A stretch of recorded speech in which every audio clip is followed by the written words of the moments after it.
बच्चों, इस वीडियो में हम लोग कार्बोहाइड्रेट चैप्टर जो बहुत ही महत्वपूर्ण है, जैव अणु का कार्बोहाइड्रेट पार्ट का अध्ययन करेंगे। कार्बोहाइड्रेट्स, तो कार्बोहाइड्रेट्स का अध्ययन इसमें किया जाएगा। कार्बोहाइड्रेट्स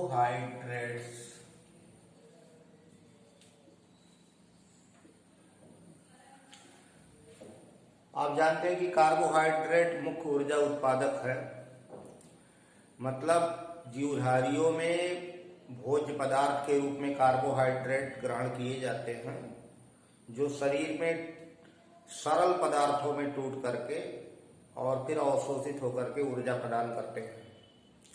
रसायन में हम लोग कार्बोहाइड्रेट की संरचना, उसकी रासायनिक अभिक्रियाओं, इन सब का अध्ययन करते हैं। तो कार्बोहाइड्रेट जो नाम आया वो इनके फार्मूले में वही संघटन पाया गया जो जल के अणु में हाइड्रोजन और ऑक्सीजन का होता है। तो कार्बन के साथ जैसे जल जुड़ा हो, यानी हाइड्रेटेड कार्बन, उस तरह पहले फार्मूला उसका स्पष्ट होता था। तो हाइड्रेटेड कार्बन के आधार पर इसका नाम कार्बोहाइड्रेट पड़ा। जैसे कार्बोहाइड्रेटों का सामान्य सूत्र CxH2O का होल वायु। तो कार्बन के साथ जैसे जल के अणु जुड़े हैं, इसी तरह फार्मूला इसका है। जैसे मोनोसैकेराइड्स जो पढ़े जाते हैं, मोनोसैकेराइड्स में ग्लूकोज है, फ्रक्टोज, मैनोज, ऐसे गैलेक्टोज आता है। इन सब का सामान्य सूत्र C6H12O6 है। यानी सभी मोनोसैकेराइडों का C6H12O6 सूत्र बताया जाता है। तो C6H12O6 इसको ऐसे लिखा जा सकता है, C6H2O का होल 6।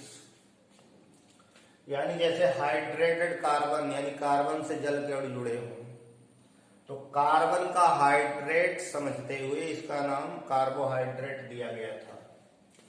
बाद में ये ज्ञात हुआ कि इस तरह कोई संगठन कार्बोहाइड्रेटों का नहीं है।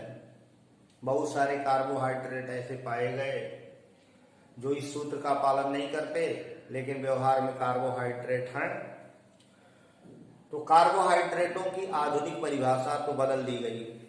आधुनिक परिभाषा जो कार्बोहाइड्रेट की दी गई कि पॉलीहाइड्रॉक्सी एल्डिहाइड या पॉलीहाइड्रॉक्सी कीटोन अथवा ऐसे यौगिक जो जल अपघटित होकर के पॉलीहाइड्रॉक्सी एल्डिहाइड या कीटोन देते हैं, उनको कार्बोहाइड्रेट कहते हैं। तो कार्बोहाइड्रेट पॉलीहाइड्रॉक्सी एल्डिहाइड या कीटोन होते हैं, यानी हाइड्रॉक्सी एल्डिहाइड या कीटोन होते हैं। इसी आधार पर कार्बोहाइड्रेट को एल्डोज, एल्डिहाइड के नाते एल्डोज और कीटोन के नाते कीटोज नाम दिया। जैसे ग्लूकोज एक एल्डोहेक्सोज है, 6 कार्बन का शुगर है और प्रमुख क्रियात्मक समूह उसका एल्डिहाइड है। तो कार्बोहाइड्रेटों का वर्गीकरण भी इसी आधार पर किया गया। कार्बोहाइड्रेट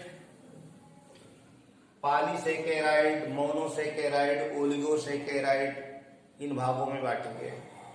एक तो कार्बोहाइड्रेट में शर्कराएं और अशर्कराएं दो ग्रुप हैं। शर्कराएं यानी सुगर्स का मतलब है जो स्वाद में मीठे हों। जो स्वाद में मीठे होते हैं उनको शर्कराएं कहते हैं, जो स्वाद में मीठे नहीं होते उनको अशर्कराएं कहते हैं। तो कार्बोहाइड्रेट में जो पॉलीसैकेराइड्स हैं, पॉलीसैकेराइड स्वाद में मीठे नहीं होते। पॉलीसैकेराइडों के जल अपघटन से जब सरल अणुओं का निर्माण होता है, सिंपल मॉलिक्यूल्स का निर्माण होता है, तो सुगर्स का फॉर्मेशन होता है।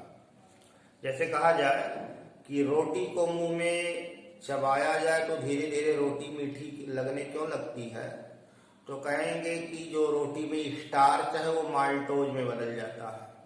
तो स्टार्च एक पॉलीसैकेराइड है, माल्टोज एक डाइसैकेराइड है। माल्टोज शर्करा है, स्टार्च अशर्करा है। स्टार्च स्वाद में मीठा नहीं होता, माल्टोज स्वाद में मीठा होता है। तो जब स्टार्च माल्टोज हो जाएगा तो स्वाद में मीठा लगने लगेगा। तो कार्बोहाइड्रेट्स का जो वर्गीकरण है, क्लासिफिकेशन ऑफ कार्बोहाइड्रेट्स, कार्बोहाइड्रेटों का वर्गीकरण,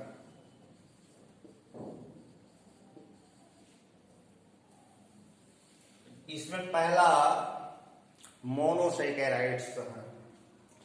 मोनोसैकेराइड्स,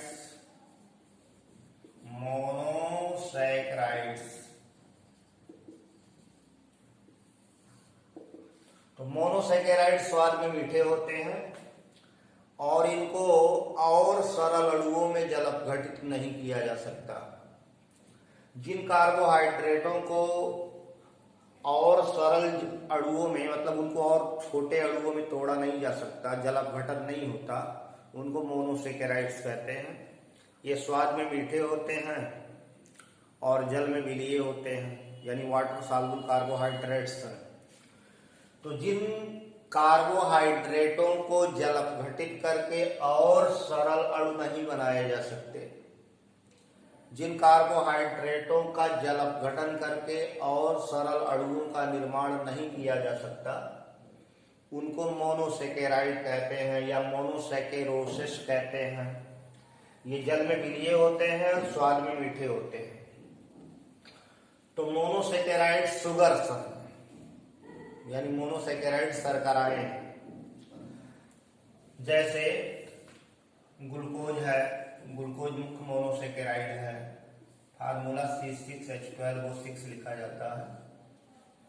ऐसे फ्रक्टोज है, फ्रक्टोज का भी यही फार्मूला लिखेंगे C6H12O6। माल्टोज है, माल्टोज का C6H12O6। ऐसे गैलेक्टोज है, गैलेक्टोज का C6H12O6। इसमें ये जो फ्रक्टोज है ये कीटोज है, यानी इसमें प्रमुख क्रियात्मक समूह कीटोन रहता है, बाकी ये सब एल्डिहाइड है। अब अणुसूत्र तो एक ही दिखता है, लेकिन इनके संरचनाओं में, इनमें समूहों के जुड़ने की व्यवस्थाओं में भिन्नता है। तो ये ग्लूकोज जो है ये पेंटाहाइड्रॉक्सी एल्डिहाइड है, 5 हाइड्रॉक्सिल ग्रुप रखता है और प्रमुख क्रियात्मक समूह इसमें एल्डिहाइड है। ऐसे ये दोनों भी एल्डिहाइड हैं। तो मोनोसैकेराइड एक प्रकार की शर्कराएं हैं, यानी स्वाद में मीठी होती हैं, जल में विलीय होती हैं और इनका जल अपघटन करके और सरल अणु नहीं बनाए जा सकते। यानी जिन कार्बोहाइड्रेटों का जल अपघटन और सरल अणुओं में नहीं हो सकता, उनको मोनोसैकेराइड या मोनोसैकेरोसिस कहते हैं। तो ये ग्लूकोज, फ्रक्टोज, माल्टोज, ये माल्टोज नहीं मैनोज है, mannose, glucose, fructose, mannose, galactose, mannose है। तो ये एल्डोहेक्सोज है, एल्डोहेक्सोज है, एल्डोहेक्सोज है, यानी ये सब एल्डोजेज हैं, एल्डोजेज, एल्डोजेज हैं, एल्डोजेज हैं। तो ये सभी एल्डोज हैं, ग्लूकोज, फ्रक्टोज, मैनोज, गैलेक्टोज। अब ऐसे अगला जो कैटेगरी बनाया गया है मोनोसैकेराइड के बाद, शर्कराओं में एक दूसरा है जिसको ओलिगोसैकेराइड्स कहते हैं। ओलिगोसैकेराइड्स, कार्बोहाइड्रेट में एक ओलिगोसैकेराइड्स है।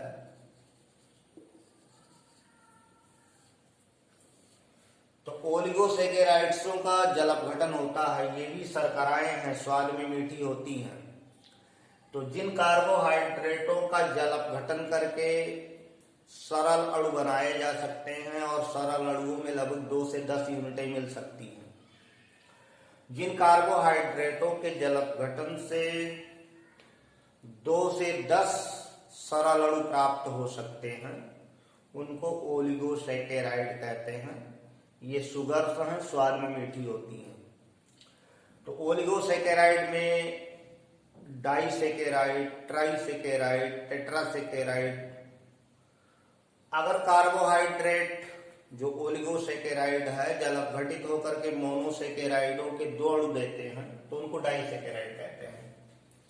जैसे इसमें जो डाइसैकेराइड है, डाइसैकेराइड्स सबसे चर्चित, जैसे चीनी सब खाते हैं, सबके घरों में उपलब्ध होता है, जिसको टेबल शुगर भी कहते हैं।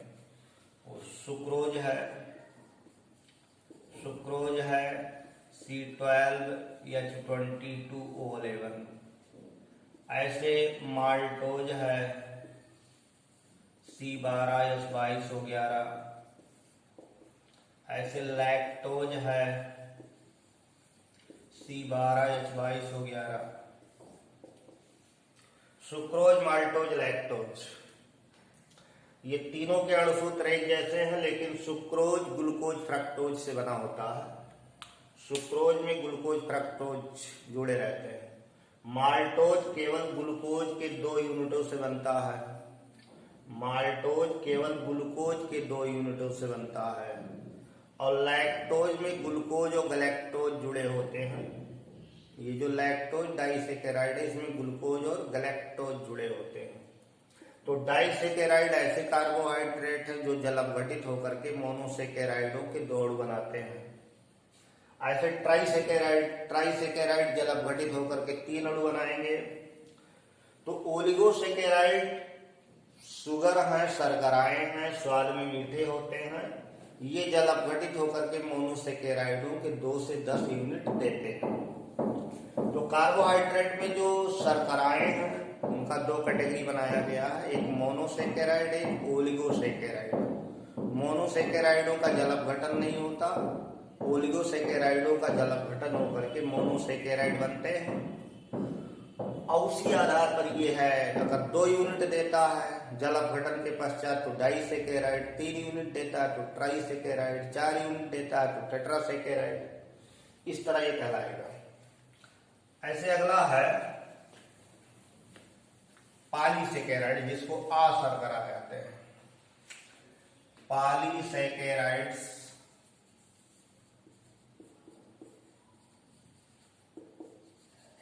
ये पॉलीसैकेराइड्स नाम शुगर है। पॉलीसैकेराइड्स स्वाद में मीठे नहीं होते। हम लोग भोजन के रूप में जटिल पदार्थ ही ग्रहण करते हैं, यानी जो भोजन हम करते हैं उसमें मटेरियल कॉम्प्लेक्स फॉर्म में होता है, बहुलक के रूप में होता है। और पूरी एलिमेंट्री कैनाल का कार्य होता है बहुलक यानी जटिल अणुओं को सरल अणुओं में तोड़ना। जटिल को सरल में तोड़ना ही पूरा डाइजेशन है, पूरा पाचन है। जैसे कार्बोहाइड्रेट में हम स्टार्च लेंगे तो स्टार्च जल अपघटित होकर के ग्लूकोज बनाएगा और ग्लूकोज फिर आगे क्रिया अपना दर्शाता है, जिससे हमको एनर्जी मिलती है। ऐसे प्रोटीन खाते हैं तो प्रोटीन जल अपघटित होकर के एमिनो एसिड बनाता है। तो जटिल पदार्थों का सरल पदार्थों में बदलना एंजाइमों के प्रभाव में, इसी को पाचन कहते हैं। ये पूरी लंबी प्रक्रिया आहार नाल में चलती है। जो एलिमेंट्री कैनाल है, लंबी नली, उसमें सारी क्रियाएं होती हैं। तो पॉलीसैकेराइड्स ये स्वाद में मीठे नहीं होते, ये अशर्कराएं हैं और जल अपघटित होकर के बहुत सारी संख्या मोनोसैकेराइडों के बनाते हैं। जैसे सबसे बहुत ही प्रचलित और सबके लिए आवश्यक भोज्य पदार्थ के रूप में प्रयोग किए जाने वाला कार्बोहाइड्रेट स्टार्च या मंड है। स्टार्च जिसको मंड कहते हैं, C6H10O5 का होलियन, ये स्टार्च या मंड का सूत्र है। ऐसे सेलुलोज का भी यही सूत्र बताएंगे। ऐसे ग्लाइकोजन जो लीवर में संचित रहता है, ग्लाइकोजन का भी यही सूत्र बताएंगे। और ऐसे डहेलिया की जड़ों में इन्यूलिन पॉलीसैकेराइड पाया जाता है, उसका भी ये सूत्र बताएंगे। तो पॉलीसैकेराइडों का एक फार्मूला C6H10O5 का होलियन। अब स्टार्च सेलुलोज, ग्लाइकोजन, इन्यूलिन सबके अणुसूत्र एक ही हैं, लेकिन जब आप इसके हाइड्रोलिसिस की बात करेंगे तो स्टार्च जल अपघटित होकर के केवल अल्फा डी ग्लूकोज बनाता है, केवल अल्फा डी ग्लूकोज बनता है। और अल्फा ग्लाइकोसिडेज एंजाइम जो हैं वो मनुष्य में पाए जाते हैं, तो स्टार्च मानो पचा लेता है, स्टार्च को पचा करके एनर्जी पाता है। और सेलुलोज का पाचन मनुष्य नहीं कर सकता, इसका पाचन रूमिनेंट्स चतुष्पदा वाले कर पाते हैं, चतुष्पदा वाले कर पाते हैं क्योंकि इनके अंदर बैक्टीरिया होता है, वो बीटा ग्लाइकोसिडिक बंधों को तोड़ सकता है, क्योंकि ये बीटा डी ग्लूकोज का बहुलक है। सेलुलोज बीटा डी ग्लूकोज का बहुलक है। ऐसे ग्लाइकोजन जंतु स्टार्च कहलाता है, ये जंतुओं की लीवर में संचित होता है। इन्यूलिन ये फ्रक्टोज के बहुलकीकरण से बनता है, ये फ्रक्टोज का बहुलक है, ये अल्फा डी ग्लूकोज का ही बहुलक है। एनिमल स्टार्च कहलाता है, जंतुओं के लीवर में संचित रहता है, यानी एनिमल स्टार्च, जंतु स्टार्च ग्लाइकोजन को कहेंगे। सेलुलोज बीटा डी ग्लूकोज से बना है, यानी बीटा ग्लाइकोसिडिक बॉन्ड इसमें पाया जाता है। इसको पचाने की क्षमता सबसे ज्यादा दीमकों में पाई जाती है, सबसे ज्यादा जो दीमक हैं वो सेलुलोज को पचा लेते हैं। तो स्टार्च, सेलुलोज, ग्लाइकोजन, इन्यूलिन ये सब पॉलीसेकेराइड हैं। पॉलीसेकेराइड स्वाद में मीठे नहीं होते, इनको अशर्कराएं, नॉन शुगर्स कहते हैं। तो ये वर्गीकरण है कार्बोहाइड्रेटों का। शर्कराएं, अशर्कराएं, शर्कराओं में मोनोसेकेराइड, ओलिगोसेकेराइड और अशर्कराओं में पॉलीसेकेराइड आते हैं। अब देखो कार्बोहाइड्रेटों का एक परीक्षण है जिसको मॉलिस परीक्षण कहते हैं, महत्वपूर्ण परीक्षण है मॉलिस टेस्ट। कार्बोहाइड्रेट का स्पेशल टेस्ट है मॉलिस टेस्ट, मॉलिस परीक्षण, यानी कार्बोहाइड्रेट की पहचान मॉलिस परीक्षण से की जाती है। तो पहले मॉलिस रिएजेंट क्या है? अल्फा नेप्थाल का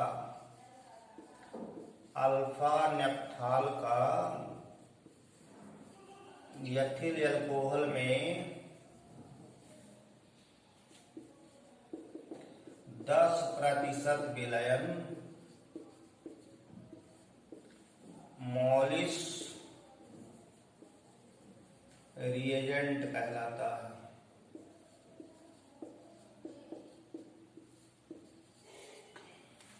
अल्फा नेप्थाल का एथिल अल्कोहल में 10% विलयन मॉलिस रिएजेंट कहलाता है। तो पहले तो मॉलिस रिएजेंट जान लेना है, और अल्फा नेप्थाल का फार्मूला ये है, नेप्थलीन की रिंग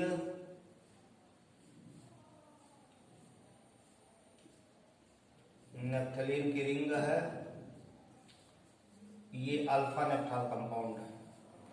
अल्फा नेप्थाल का एथिल अल्कोहल में 10% विलयन मॉलिस रिएजेंट कहलाता है। तो ये मॉलिस अभिकर्मक है। पहचान करने के लिए दिए गए कार्बनिक यौगिक को परख नली में लेंगे और पानी में घोल करके उसका विलयन बना लेंगे। तो ये एक्वस सॉल्यूशन हो गया। एक्वस सॉल्यूशन कार्बोहाइड्रेट का जलीय विलयन बना देंगे। पहचान करना है कि वो यौगिक कार्बोहाइड्रेट है कि नहीं, तो पहले पानी में घोल लेंगे, जलीय विलयन बन जाएगा। फिर जितने आयतन का ये जलीय विलयन है, जितना ml है, लगभग उतना ही मॉलिस रिएजेंट इसमें मिला देंगे, बराबर मात्रा में मॉलिस रिएजेंट मिला देंगे, मॉलिस अभिकर्मक मिला देंगे। तो इतना मान लो हो गया। अब परख नली को बिना हिलाए उसकी दीवार के सहारे ऐसे इसको चिपक करके जाए, सांद्र सल्फ्यूरिक अम्ल मिलाएंगे। सांद्र सल्फ्यूरिक अम्ल आएगा और द्रव के बीच में अगर लाल या भूरे रंग का रिंग बनता है, रेड और ब्राउन रिंग का फॉर्मेशन होता है, तो कहेंगे दिया गया कार्बनिक यौगिक कार्बोहाइड्रेट है। तो मॉलिस टेस्ट, मॉलिस परीक्षण के द्वारा हम कार्बोहाइड्रेट की पहचान करते हैं। तो मॉलिस रिएजेंट क्या है? अल्फा नेप्थाल का एथिल अल्कोहल में 10% विलयन मॉलिस अभिकर्मक कहलाता है। दिए गए कार्बनिक यौगिक को परखनली में लेकर के उसका जलीय विलयन बनाते हैं और जितने आयतन का जलीय विलयन रहता है, जैसे 2 ml है तो 2 ml मॉलिस रिएजेंट मिला देंगे। फिर परखनली को स्थिर रखते हुए, माने हिलने नहीं देंगे, परखनली को स्थिर रखते हुए उसकी दीवार के सहारे सांद्र सल्फ्यूरिक अम्ल मिलाएंगे और वो दीवार से चिपक करके सरकता हुआ जाएगा।